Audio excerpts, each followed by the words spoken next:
a leader of movement. And by extension, the feeling of Biafrans, massacre of Biafrans in the context of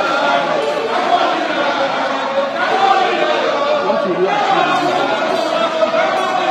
what we are going to achieve in this demonstration is to bear witness, for the world to bear witness to what the leadership of Biafra are facing, that we are under occupation, that we are at the brink of extinction, that they are killing us and that nobody is looking the other way.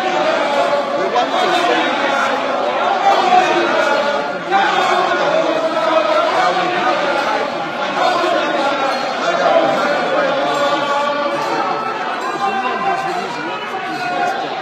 The Finland is released, it is also part of the process that we will continue and we might ever relentlessly towards the president.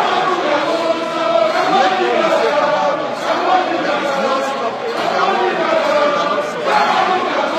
Irrespective of what government is doing, they can intimidate us, they can tell us that at the end of the day, in the end, Biafra will prevail.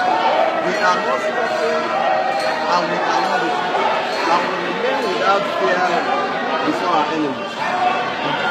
Thank you very much. Before you go, are we going to see another protest today again? Yes, as a matter of fact, this is just the beginning. This is not the beginning. It is not a one. It is going to be a continuous exercise. It's going to be part and parcel of the quest for the restoration of Biafra. This protest will continue until the leader of the Republic of Biafra is released, Nnamdi Kanu. And even after his release, we will continue to sensitize the world where necessary on the issue of Biafra and the construction of Nigeria across the world. What about down the street? Any transportation? Yes, of course, we are going to organize a protest down the street. We are not able to do it now because the process involved would have been longer.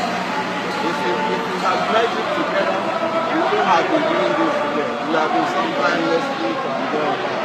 So we are going to organize it down to Downing Street together with another one that was going to do here and there. Maybe in no time. In a couple of weeks. Thank you very much, sir.